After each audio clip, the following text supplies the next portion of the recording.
Hey everybody. So I know that many of you can't make it because it's like lunchtime and a lot of you have full-time jobs, and that's okay. I expected it. Um, it's all good. I just want to be here and give you guys like to the minute help and give you guys the space to ask questions, even if it's just in the comments, and give you guys some tips as well. I want to be able to connect with you guys more often. I want you guys to be able to see me more often. So this is something that I'm going to be doing more going forward now because this is a crazy busy time of year. I may be able to fit this in one more time, but of course, during the actual Christmas week itself, like that weekend, we'll see. I'll see where you guys are at and whether or not you guys want to have a call, or maybe I'll just record a call like this. I don't know. But anyway, I'm not going to keep you guys too long because I'm hungry and it's lunchtime and we're all busy people. We're all busy people. So there's two things I wanted to talk to you guys about today and then answer some questions. One, I'm going to talk to you guys about the two other tendencies that are in the four tendencies. I talked to you guys about obligers and rebels, no, obligers and questioners. Oh my gosh, what's going on here? But not upholders and rebels. And then I'm going to give you some more key points on how to build and create your healthy habit, and any habit in general, but we're relating things to our healthy habits right now. And then I'm going to go into a question that I've been given. So I wanted to just wait and talk to you guys about the habit traits and tendencies of upholders and rebels for this one, because I don't know if anybody actually did the quiz that were upholders and rebels, which actually makes sense to a certain degree. And here's why. If you're an upholder, you probably aren't in this group, because most upholders are really great at being able to manage internal and external expectations. I like to give, I'm trying to give characters to each one of the tendencies to better be able to help everybody understand more about what the tendency is, like right off the bat. And for me, when I think of an upholder, I think of Lisa Simpson. She is an upholder. She decides to do something, she's going to do it. She's told to do something, she's going to do it. She plays by the rules. She doesn't bend them. She has anxiety when it comes to actually having to break a rule, things like that. That's a classic upholder. They're very much the people we love to hate in high school and in real life. But that doesn't mean that they don't struggle, because when you are all about rules and needing everything to be done perfectly, that idea of perfection really can make you struggle when it comes to forming a habit. So when it comes to upholders and being able to form a healthy habit, it's better off if they're able to know what the requirements are for whatever it is that they're doing. It'll better help them to understand how to carry out the habit. So for instance, like that's why like challenge packs are amazing, and the fitness, like the fitness programs were given. I'm a little spacey today. The fitness programs were given. They tell you specifically what to do, and that's what an upholder needs to stay accountable. They need to know exactly what to do. So when it comes to your challenge pack, for an upholder to be able to look through it, read through it, they have that schedule, which is gold for an upholder. They just need to know exactly what they're doing on which date, and then they do it. And then with the nutrition guide, they're told how many container counts to have specifically. They know exactly what to eat. Hit those numbers every day, they're good to go. So when it comes to an upholder, knowing exactly what you need to do is going to help you to stay on track. Now, a rebel, on the other hand, there's upholder. I don't know if we have any upholders in the group. If we do, no one said anything or has actually taken the quiz. Rebels, if we have a rebel in the group, they either don't know it or they've taken the quiz and didn't tell anybody. And it makes sense, because rebels, for the most part, don't do well in groups like this. They need to have their own freedom to be able to do whatever it is they want to do. Unlike an upholder, the idea of having a workout schedule just kind of makes them, they won't do it. They will spite their own selves because there's this schedule. And that's because a rebel, they resist internal and external expectations. So you can see the problems that can come up when you're a rebel. You just kind of spite yourself and everybody. And so it's hard to make a habit because you don't want to be locked down into something. Like a habit means that something is like locked in hardcore. And for a rebel, that just makes them feel trapped. They don't want to have anything in their life that causes them to feel like they're stuck. They want unique expression, freedom of expression, and freedom in general to be able to do what they want to do. But was like upholders need to know how to bend and break the rules a little bit and relax. Rebels do need to be reined in a little bit, or else it's just anarchy. It's just chaos for them, and it's out of control. So for a rebel to be able to gain a healthy habit or habit in general, it's easier when you can sit there and figure out, okay, I've got this challenge pack, because we want to go with challenge packs because that's what we're all talking about. We've all got one. We've all got a fitness program and nutrition guide and Shakeology. I mean, even for some, having to take Shakeology every day is too much for some rebels. So the best way for a rebel to figure this out is to find a way to make it their own, to make it unique. So you can take the schedule and figure out how to make it fit in such a way that they feel like they have freedom of choice. The same with nutrition habits. Those containers are probably not the best idea for a rebel because they're feeling locked into something else. It's better if a rebel has like a broad generic way of eating, like eat processed food a little bit, but not too much. Like they need to have things more generalized so then they can sit down and figure out what works for them. You see what I mean? Rebels and upholders are the more rarer of the tendencies, so it's not surprising that we have more obligers and questioners in a group because we're kind of average. And as far as rebels go, they're the rarest of the tendency. Gosh, I mean, I've only been dealing with these tendencies in the last few months, but I only know of one person offhand in the last like 4 years that is a definite rebel. And knowing that and being able, like I was reading the book going, oh, that's so-and-so. Oh my God, that's so-and-so. And then I was able to express that to her and she was like, oh, that's me. And it was so helpful to her because she didn't understand why nothing seemed to be working for her. And it was because she was trying to trap herself. She was like a bird in a cage every time she tried to do a challenge or something else, and she didn't understand why she couldn't do it. But now that she knew more about her rebellious tendency, she just felt better about herself. And that's the one thing I love about tendencies as well, is we think we're alone, but we're not. You know, for us obligers, there's more obligers in this group than anything. That's not surprising because we need the accountability. But for us to know that, okay, we're not the only ones who struggle. We're not the only ones who put everybody else first. It makes things easier. It makes things easier. So that's a little bit about upholders and rebels. So hopefully if there are any in this group, that's helped you a little bit.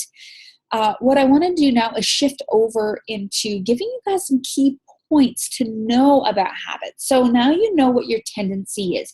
You know what your tendency is in regards to expectations. Keep in mind that just because you're an obliger or a questioner doesn't mean like this is your life. You know, this is just how these tendencies are just how you show up to one area of your life. And that's your tendency for expectations, for your internal and external expectations. This is how you show up in life. And the reason why it's important here is because it's important to habit formation. So that's why I'm really talking about these. It doesn't mean that extends to everything. It's just when it comes to expectations, this is what you tend to do. Excuse me for a moment.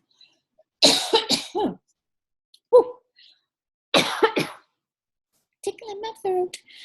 So now that you know more about that, and coming up in the new year, I hope you guys join me again, because I'm revamping my challenge groups, and we're really going to dive more deeply into that. I'm actually going to be creating a video for each one of your type of tendencies and giving you specific tips and tricks on how you can utilize your tendency, because you don't want to sit there and go, ooh, that's me.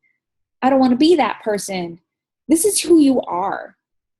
And most people do not change their tendency. It's just how you show up in life. So you're better to embrace it and use it and utilize it to help you better achieve your goals.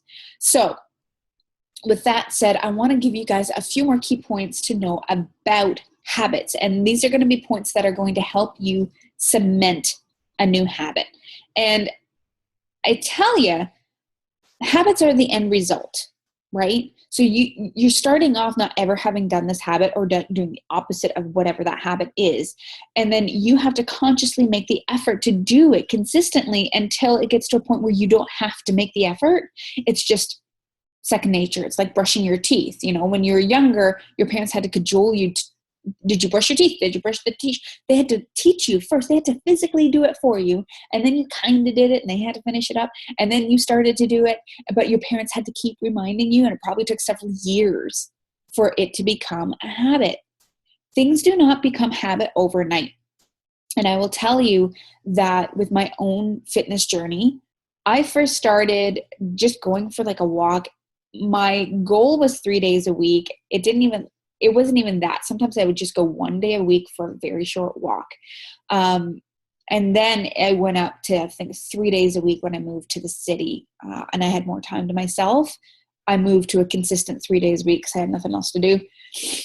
And then I started running. I didn't even increase the days that I went for a walk. I only managed 3 days a week. And it took me 3 years, I think, to even get to moving up to 4 days a week. And it's only been in the last, I think, year to 2 years that I moved up to 5 to 6 days a week. And I've been on this journey for 10 years. So now I know, like in the last year or so, now I'm not even worried about my workouts, because I know I'm going to get them in. Even if it's not every day, I know I feel off if I don't work out for more than 2 days consecutively. So like come like Friday, if I don't work out on the weekends, come Monday, I'm itching to actually move my body. But it took me almost 8 or 9 years for this to happen. So please don't think that a habit forms overnight. Some habits form quicker than others. Some people get into a fitness habit quicker than others. It really didn't for me. The average day is actually 66 days. It's not 21 days. It's a load of crap. Sorry, 21 day fix, but it's not. It doesn't. You all know this. If it worked, nobody would be having problems right now. It takes an average of 66 days of consecutively doing the habit or doing the activity for you to start to create a habit out of it. Maybe if I worked out every single day for 66 days, it would have become more of a habit. But I did what I had to do. I started where I was. So what I'm trying to say is, and this is going to sound weird, but the habit of the habit is way more important than the habit itself. So yeah, your end goal is to eat healthy and work out a specific number of times a week. But the habit of doing that, the habit of working out those 3 days a week, that's going to move you up into 6 or 7 days a week, is way more important. The consistency part is way more important than the habit or the motivation to do the habit itself. I always like to say motivation is not what you need. You do not need motivation. You already know the benefits of exercise. You know how good it makes you feel. You know what it's going to do for you. You know the habit, the benefits of eating healthy. You know the results. You know what it's going to take to get there. We are not motivated every day. In fact, I would say you're probably motivated to do these activities maybe like 10% of the time. Every other time, it's consistency. So I would tell you to stop focusing on motivation. Stop telling yourself, oh, I'm just not motivated today. I'll do it tomorrow when I'm more motivated. You might not be motivated tomorrow, next week, the next month. I was not motivated this morning at all. I just didn't feel like doing it. But I wanted to stay consistent because I know that consistency is way more important than anything else, because consistency is what's going to add up those results. Consistency is what's going to cement the habit. And it's been consistency that's helped to create this habit for me. Because if you stop, you have to start all over again. And research has shown that starting over again is way more difficult than starting again. And I know I've stopped and started a bajillion times. I know you guys have too. Everybody has. That you get into a groove and then something comes up. It might be like a life event or a job, you just get busy or whatever. And you just stop and say, I'll pick it up when things have died down. But then you never do. Or when you do it for a day or two and you're like, this is like so much harder. I can't do this anymore. And then you stop doing it. And it's because the novelty wears off. When you first start something, trying to achieve a goal, it's more exciting. You just got your challenge pack in. You're part of this group. We're all talking about our goals. We're checking it in. It's so much fun. But then when you have to do it again, you're like, okay, well, yeah, I already know. I've already done this program. I already know these people. They already know what my goals are. And this is way more difficult than it was the first time around. So my challenge to you is to stop stopping. Do everything you can to stop stopping. Stop saying that you fell off the wagon. Because from what I've experienced in being a coach for the last 4 or 5 years, falling off the wagon is part of the diet mentality, simply because it signals that you need to be perfect. You do not need to be perfect. I always say practice is progress instead of practice is perfect, because nobody is perfect. And you're here because you want to live a healthy life. You're not here to diet for 30 days, get down to whatever your goal is, and then go back to living a normal life. It's not going to happen, because once you start living the life that you lived before, you're going to gain it all back. This is all about changing the way you live your life in a specific way. And for many people, this was for myself, I changed almost everything about my life because I lived a very unhealthy lifestyle, not just health and fitness, but up here, in here, physically, in my environment. I had to change a lot. And for many of you, this is way more of an internal struggle than it is just eating and exercise. Your weight is a symptom of everything else that's going on. So I don't want you guys to say that you've fallen off the wagon, because it signals that you need to be perfect. Yeah, you missed a day of working out. Don't try to make up for it and get 2 workouts in the next day. That's a diet mentality. That's disordered thinking. If you miss Tuesday's workout, just do Wednesday's workout. It's okay. And just because you miss working out doesn't mean that your eating goes out the window. I think a lot of times we want to use that as an excuse because our actions are not in line with our intentions. So we like to make the excuses. Well, I couldn't work out this morning, and so I forgot my lunch, and then I had to eat out, blah, blah, blah, blah, blah. It's telling me that you're not really ready to really make that commitment. Just because you didn't work out, that means you want to pay more attention to your eating. Or just because your eating went out the window, make sure you get that workout in. This is your life. The fittest people on the planet do not work out perfectly. They have their bad days. They miss their workouts. They have a donut. Even if they don't show it to you on social media, even if you don't think that they do, they do. They have their struggles. They have their life. They have things that they love. And they will eat it. And sometimes they eat too much of it. But the difference is that the next day they don't throw in the towel and decide, well, my life is over. Or I'm off the wagon now. I'm just going to give it and binge all day and not work out. The difference is that they will just get up the next morning. They will go work out. They will go eat healthy again, because that's the consistency that they've built in their life. And that takes time. At the beginning, you're going to eat probably unhealthy more times than you're going to eat healthy, but you're going to notice a slow increase over the years. Totally happened with me. When I first started, I told myself, okay, during my period, I was going to be able to eat whatever the hell I wanted to, because I needed that. That helped me to feel less deprived, that I could eat as much, and I would look forward to that because I love Doritos. Favorite thing ever, favorite junk food ever, Doritos. I lick the flavor off of them before I eat it. Oh my God, so good. So I would allow myself like a huge bag of Doritos and ice cream, like whatever I wanted during my period. I never weighed myself during my period either. You shouldn't either. There's no point. It's just bloat. You're just going to make yourself upset. But I would eat all of that. But then over time, because I told myself, okay, that once a month, I can go crazy and eat whatever the hell I want. After a while, I noticed, you know what? I kind of don't want to eat it right now. I'm feeling pretty good. I had a good week. I had some good, like non-scale victories, maybe some scale victories, maybe some gene size differences. And I kind of don't want to let that go. And that just comes over time. So I want you guys to get out of the thought of you have to be perfect. Practice makes progress. Let that be your mantra. Practice makes progress, okay? Say it with me. Practice makes progress.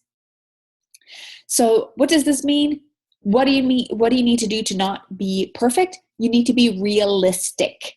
So like I said, if you are really struggling with getting 6 workouts in a week, maybe even 7, how many days can you commit? Can you commit to 3 days a week?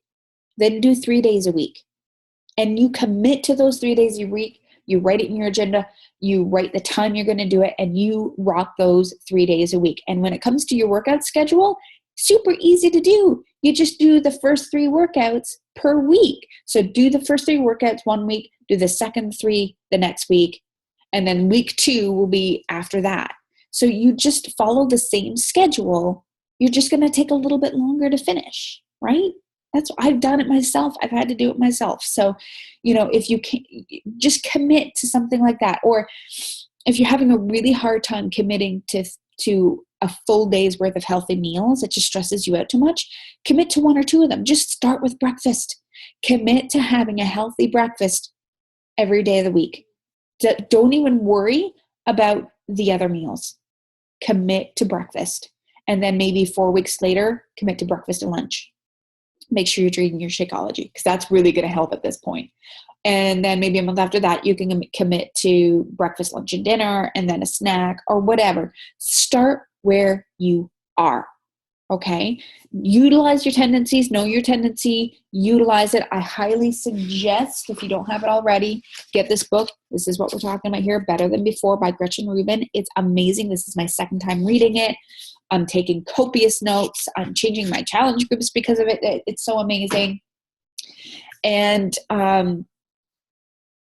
we're running a little bit out of time. I don't want to go any longer than this because I have a couple questions I want to answer. But just be realistic. It's all a mental game. It's all a mental game. We have such a dieting mentality, and that diet mentality means you need to be perfect. It means that you can't indulge. It means that you can't miss a workout day, because if you do, it's all over and you're a horrible person. You're not. You're a normal human being doing what everybody does. I want you to understand that you are not alone. Half the time when we just throw in the towel and we quit, it's because we compare ourselves to others. We think everybody else is fine. Everybody else doesn't struggle the way I do, the way I do when it comes to healthy eating and working out. And it's not true. We all struggle, have struggled, struggle in different ways. So I want you to promise me right here and now that you're not going to give up. You're not going to stop. You're not going to quit, because this is your life. And in life, everything happens. There's always going to be a death. There's always going to be a marriage. There's always going to be a birthday, a Christmas, a holiday, whatever it is. It's always going to happen. There's no better time to start than any other time. So just take each day as it goes, especially with these holidays. Everyone just says, oh, well, it's the holiday season. Well, guys, you're not going to holiday parties, binge drinking, and going to parties and having like all of that stuff every single day. You're not having it. So do the best you can every other day, know when those parties are, know what to expect, and plan for just that day, but make sure you dial it in every other day. You're going to be fine. It's just a day. It's all good, guys. It's all good. So that being said, Rosalie had a couple of questions. They're pretty heavy questions, in and of themselves, kind of yes, kind of no. She wants to know she really struggles with making the time to, I think, fit in her workouts, I think is what she said, and to make herself a priority. This is such a huge issue, and especially for us obligers, oh my God, this is like the biggest issue ever. So let's break it down into making time. Honest to goodness, there's really only one way you can really do that. You need to go through your schedule. You need to ask yourself what it is that you do in your day. Write everything that you do in your day down and ask yourself is there anything that you can stop doing? Is there anything you can delegate to someone else? Like, do you really have to be the one to do this stuff? Or maybe you can hire someone to help you? Or is there something you can reduce in your life? So maybe, the classic case, maybe you spend too much time making your meals throughout the week. Classic example, meal prep on the weekend. You'll have way more time during your week that you can fit in that workout. Are there things that you're doing for other people that has no relevance to you? So do you drive someone to and from somewhere every week that you can be like, dude, I just can't do this anymore. I need to make more time for myself. Maybe we can come up with a better option. Or maybe something to do with your kids, or like maybe you're doing something like I always say carpooling. Everybody like just wants to drive their kids everywhere. I'm like, why don't you carpool? It would save so much time. Maybe it's carpooling. Maybe it's the fact that you go to every single practice. Do you need to go to all practices, or do you just need to go to the games or the recitals or whatever it is? There are things in your life that you're giving your energy to other people that's not serving you at all. And I know you think that's you being nice. It's not. It's actually you being selfish, because you're not doing it out of the kindness of your heart. Some actions, yes, but to be honest, especially when it's us obligers, 9 times out of 10, we're doing everything for other people because we want to get the feedback that we're good people, that we're nice, that we're kind. So it really has nothing to do with them. It has everything to do with our self-worth and our confidence. So it's time to look at your schedule and just say, what do I really need to accomplish this week? What do I really need to do? And if you're still swamped, then you need to look at bringing in help. Seriously, bringing in help. If you really want to change your life and you want to become healthier, you need to make those decisions. And sometimes that means investing in something to help you gain something back. Okay? So what can you get rid of? What can you delegate? I don't know why my nose is so stuffed up right now. Or is there anything you can reduce in your life? The other question I would ask is the most simple thing ever. When are you waking up? Are you waking up at 6 o'clock? You're having your shower, getting ready, eating breakfast, and out the door? If so, you need to set your alarm for 5 a.m. I am a work-at-home mom. I have a toddler who gets up anywhere between 6 and 7 o'clock in the morning. I work my own hours. I'm pretty flexible. I guard my time. So I'm not carpooling people everywhere. I guard my time so that I can take care of myself. I still get up at 5 a.m. every single day. Why? Because it is the only time in my day that I know I am least likely to be needed. Nobody's calling me at 5 a.m. I don't have, customers and clients needing my help at 5 a.m. My son is normally not up at 5 a.m. He's usually snoring right beside me. Nobody needs me at 5 a.m. And it was really hard that first couple of weeks to get up that early. I'm not a morning person at all. It was super hard to get up. But that was the only time I was going to be able to get my workout in, because I knew if I didn't get my workout in the morning, it was not going to happen. And I know by experience. So my question to you is, are you just sitting there going, well, I just don't want to wake up that early? Or can you just are you already waking up at 5 o'clock in the morning and you don't feel you can get up early? I know people in this group that get up at 4:30 in the morning to get their workout in. So my question to you is it that much of a priority? Are you that committed to changing your life that you are willing to get up 30 to 60 minutes earlier? Or 30 to 60 minutes later going to bed if you're really not going to do it. The time is there. You have to schedule it in and commit to it. No excuses. Self-discipline here. Maybe you have a lunch break. You can do it during your lunch break. I would say find those pockets of time, but you're not going to know what it is unless you've actually, like, sometimes you need to write out exactly, like, color blocks in of exactly what you're doing every single day. So you can see those white spaces. Those are your pockets of time that you could be putting your workouts in. Does that make sense? Now, making yourself a priority is a massive question. It's a big question, and it comes back to what your self-worth ratio is. Because if you believe you're worth the effort, you'll make the effort. You make the time. So for most of us, we didn't work out because we don't believe that we're worthy of taking care of ourselves in that way. Because so many of us feel that working out is a selfish act, and I say working out because that's like a time thing, but it's also with our nutrition and feeding our body with good food and making the time to prepare good food for ourselves. Sometimes we feel, especially as obligers, we feel it's selfish to do so. But I found that the more I did it, the more I forced myself to take the time out for myself, the more I forced myself to eat the better foods, the more I wanted to do it. So the results made me want to continue doing it. And it wasn't physical results so much as it was, I felt better. My mental clarity was better. My confidence was being boosted because I was doing things I never thought I could before. Even sometimes just knowing the benefits of what it is that you're doing is helpful. So for so many of us, again, we're going back to obligers here, we feel it's selfish to work on ourselves. So at the beginning, while you're in the process, I would ask yourself, how is living a healthy lifestyle going to benefit other people? So if you have kids, you want to be a role model to them, right? You don't want them to feel the way you feel right now. Am I right? You don't want them to feel that lack of confidence, feel that lack of self-worth. You want them to look at you and know that you're a strong woman, that you got your shit together. And when you don't have your shit together, you know how to deal with it. Am I right? We want to raise healthy, independent, kind children. So we want to be that for them.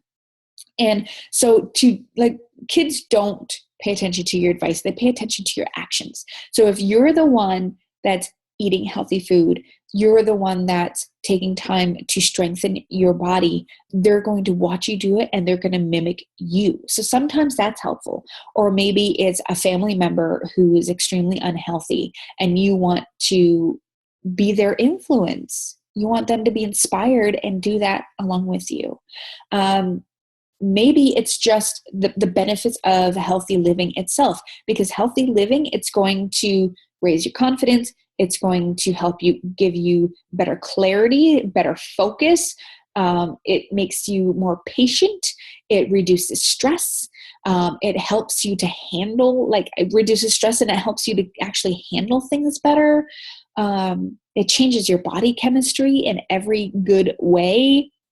It will make you a better wife, a better mom, a better friend, a better daughter, a better sister. It's going to make you a better business person. It's going to make you a better worker, employee. It's going to make you far more able to produce better results for whatever it is that you want to do in your life. There are no drawbacks to living a healthy life. So if you're really struggling right now to understand how to make yourself a priority, sometimes it's better to start by saying, well, if I do this, it benefits others. Because it does. It seems weird that taking the time away from others is going to benefit them, but it will. I know for me, when I get up at 5 a.m. and I get my workout in, when I take that time out on the weekend to meal prep and we have healthy meals for the whole week and I fill my body with healthy food and knowledge and people, that's helping me to be able to be a better mom to my son.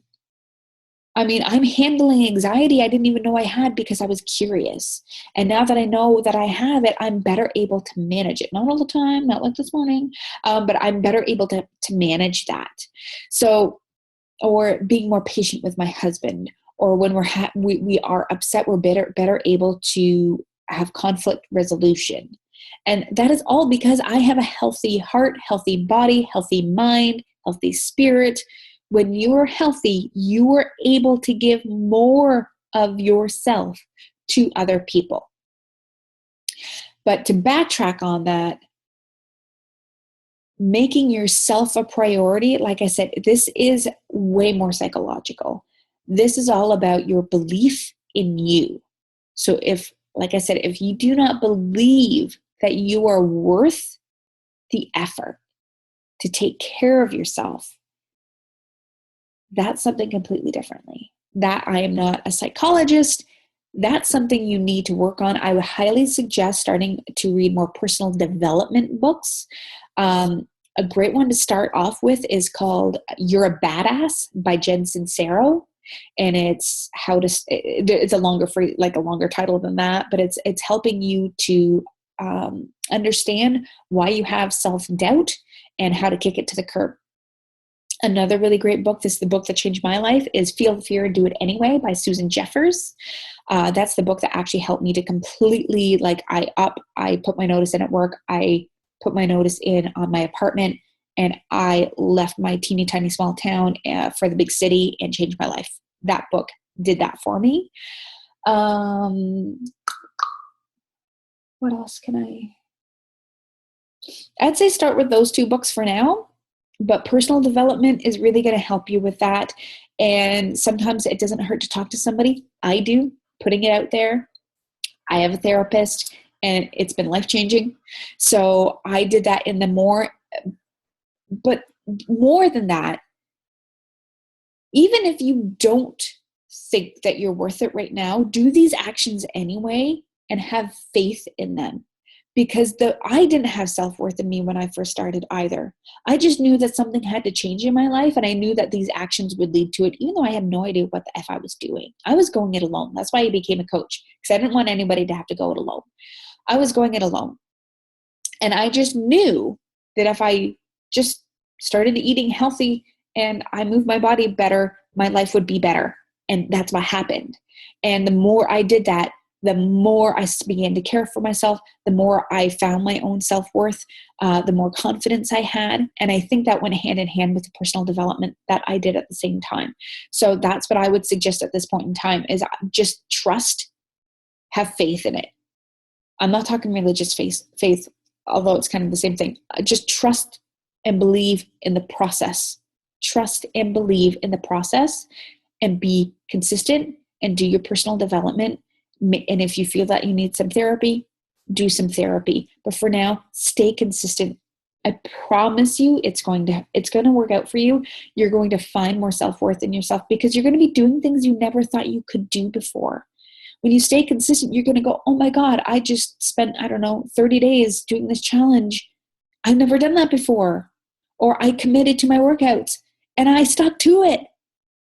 I've never done that before. Or I did this move the other day. I can't believe I never even knew my body could do that. I do that with my MMA stuff all the time. I didn't know my body could do that. So I highly, highly suggest that you take those tips into consideration. Personal development is huge. I read personal development every single day. I don't remember the last time I read a fiction novel, which is kind of sad because I really love fiction novels too. But I read personal development all the time, and it really, truly helps. Start with Jen Sincero's You Are a Badass. Move on to Feel the Fear and Do It Anyway. And then come back to me for more options because I've got a ton of them. So that's all I have for you guys today. I need to go get some food in me. I don't know why my nose is so stuffy. It is crazy stuffy. I hope this has been helpful to you. If you have any questions, leave them in the comments below, and I will answer them here, and then I'll let you know if we're going to have another call next week. I think we probably will, and then we'll figure out what to do for the 2 weeks after that. Okay, guys, I hope you have a fantastic rest of your day. Awesome weekend. Keep up the good work, guys. You guys are doing amazing. I'm so proud of you. Keep staying consistent by coming into the group, logging into your workouts, logging in your Shakeology. Let us know how your eating was. this is the key to this group. It's your consistency. That's what this group is for, is to keep you accountable. So I want to hear from all of you guys today, and I hope you have an awesome one. Okay, bye.